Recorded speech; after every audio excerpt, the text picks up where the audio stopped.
¿Qué tal, amigos? Este sábado 11 de abril fue un día de picheo. Por primera vez en la temporada tuvimos 3 abridores venezolanos en una misma jornada y los 3 hicieron un buen trabajo. De hecho, 2 de ellos se llevaron la victoria.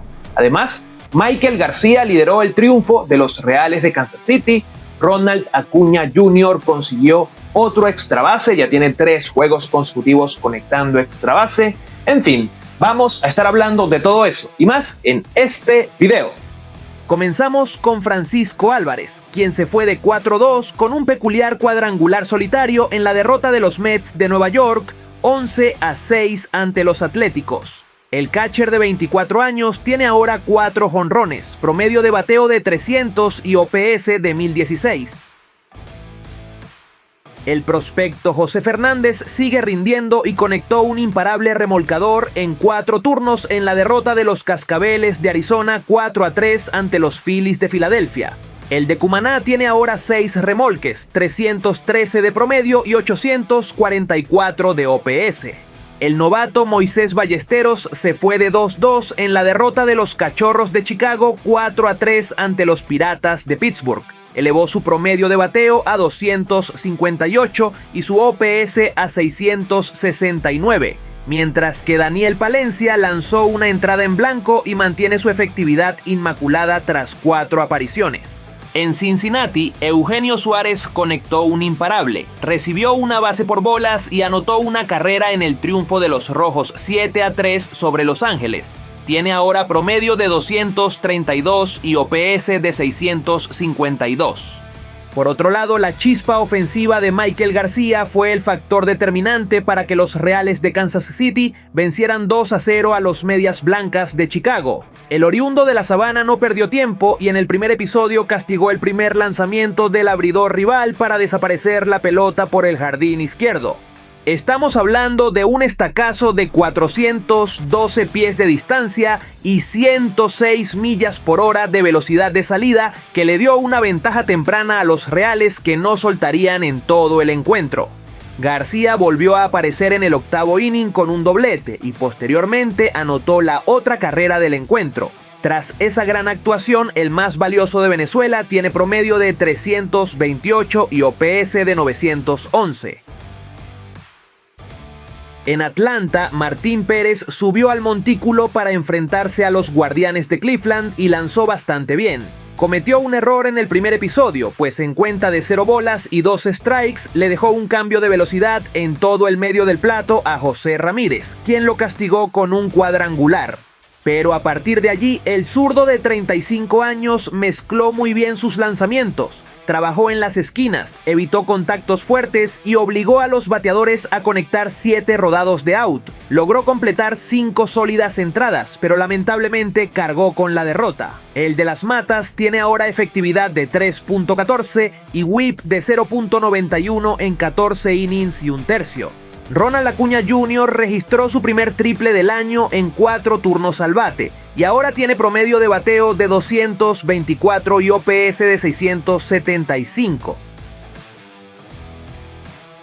Keibert Ruiz conectó un doble productor de una rayita en la victoria de los Nacionales de Washington 3-1 sobre los Cerveceros de Milwaukee. Ese fue su segundo tumbey de la campaña y tiene ahora 6 impulsadas. Por los Cerveceros, William Contreras conectó un cuadrangular solitario en 4 turnos al bate. El oriundo de Puerto Cabello tiene ahora 2 jonrones, 9 remolcadas, 283 de promedio de bateo y 889 de OPS. Sin duda alguna está teniendo un excelente comienzo de temporada.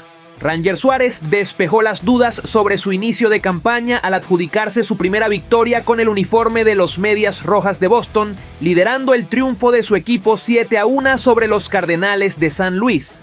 Tras un comienzo de temporada complicado, el zurdo recuperó la forma que motivó su millonaria contratación durante el invierno. Completó una labor dominante de 6 entradas en blanco, permitiendo apenas 3 hits, con 2 bases por bolas y 6 ponches. El oriundo de Piedecuesta tiene ahora promedio de carreras permitidas de 5.02 y 11 ponches en 14 innings y un tercio. Wilson Contreras se aseguró de que su compatriota tuviera respaldo y se fue de 4-2 con un doble y 3 carreras impulsadas. Tiene ahora 8 remolcadas, 250 de promedio y 836 de OPS.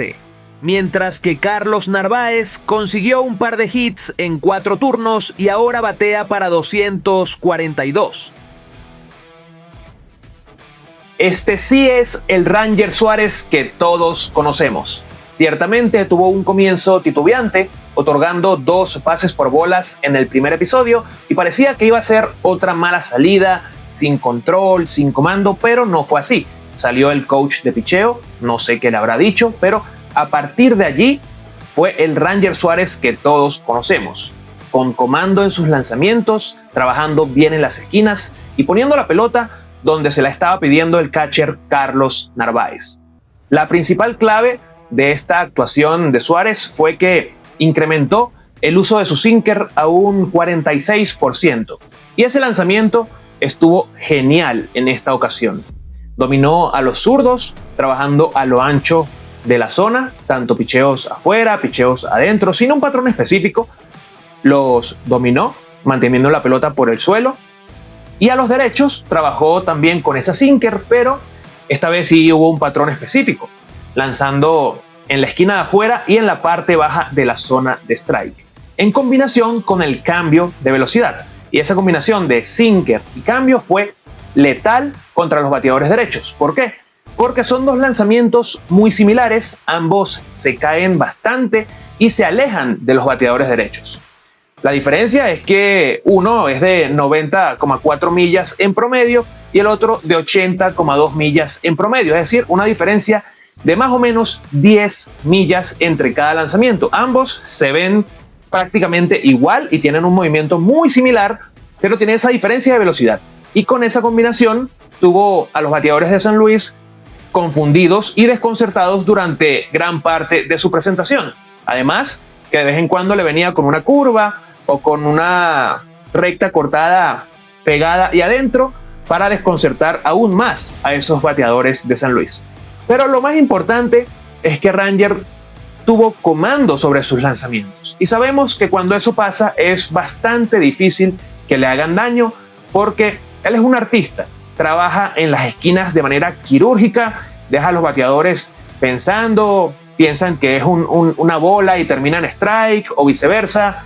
Vaya, la verdad es que Ranger es un artista en lo que hace y por fin, por primera vez este año, vimos una versión, no diría que la mejor versión de Ranger, pero una versión bastante buena del larense. Así que esperemos que esta sea la primera de varias salidas sobresalientes con el uniforme de los Medias Rojas de Boston. Continuamos con Luis Arraez, quien conectó un sencillo en 3 turnos al bate, pero lamentablemente salió del juego con molestias en su muñeca derecha después de recibir un golpe mientras intentaba hacer una jugada a la defensiva.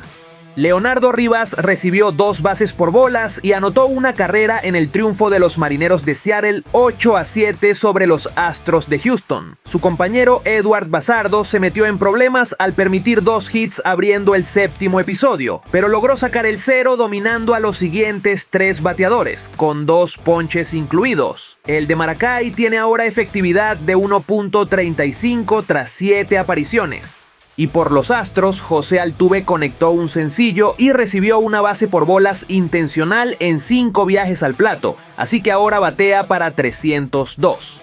Y ahora nos vamos a San Diego, en donde Germán Márquez trabajó por 5 innings, permitiendo 4 hits y 4 carreras con 2 bases por bolas y 5 ponches, acreditándose así la victoria de los Padres 9-5 sobre los Rockies de Colorado. El diestro de San Félix tiene ahora 2 juegos ganados y promedio de carreras permitidas de 5.54 en 13 entradas lanzadas. Y Freddy Fermín recibió una base por bolas, anotó 2 carreras y capturó a un corredor en intento de robo. No se dejen engañar por esos números de Germán Márquez. En realidad, pichó mucho mejor de lo que parece. Fue severamente maltratado por 2 bateadores de los Rockies, los zurdos Edward Julien y Mickey Moniak, pero más allá de eso, lanzó bastante bien. A los derechos los dominó. Una vez más, su curva de nudillos fue excelente. La usó en un 43%. Tuvo un 30% de swings fallidos. Y su recta de 4 costuras, su sinker y su slider se comportaron bastante bien. Si quitamos a Mickey Moniak y a Edouard Julien, probablemente Germán Márquez hubiese lanzado en blanco, pero obviamente no podemos hacer eso y tiene que asumir esas 4 carreras que fabricaron esos dos zurdos que entre los dos les conectaron 3 jonrones. Pero repito, lanzó mejor de lo que parece Germán, y esto es una buena señal porque viene de una temporada para el olvido, pero en sus últimas 2 presentaciones ha estado bastante bien. Lo he visto con mejorías notables y pienso que puede tener una buena temporada. Lo que sí me parece es que tiene que usar más ese cambio de velocidad, no lo está usando casi, y creo que principalmente por eso fue que esos zurdos lo lastimaron tanto, porque iba nada más con la curva de nudillos y con la recta de 4 costuras prácticamente, y cuando la curva de nudillos no funcionaba, entonces iba con la recta y le castigaron los picheos rápidos a Germán. Entonces necesita otro lanzamiento quebrado para usar contra esos zurdos, y pienso que ese sería el cambio de velocidad. Tiene que trabajar en ese cambio para tener un recurso adicional cuando esa curva de nudillos no esté funcionando contra los zurdos, porque no puedes ir entonces siempre con picheos rápidos, porque pasa lo que pasó en esta ocasión. Lo reventaron a Germán. Pero repito, en general fue una buena presentación, mejor de lo que parece.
Y de esa manera hemos llegado al final. Si les gustó este video, recuerden darle like, suscribirse y si gustan activar la campanita para que no se pierdan de la información de los venezolanos en las grandes ligas. Además, si gustarían brindarme un apoyo adicional, pueden hacerlo a través del enlace que está en la descripción de este video. Como siempre, muchas gracias por su apoyo y nos vemos en la siguiente ocasión.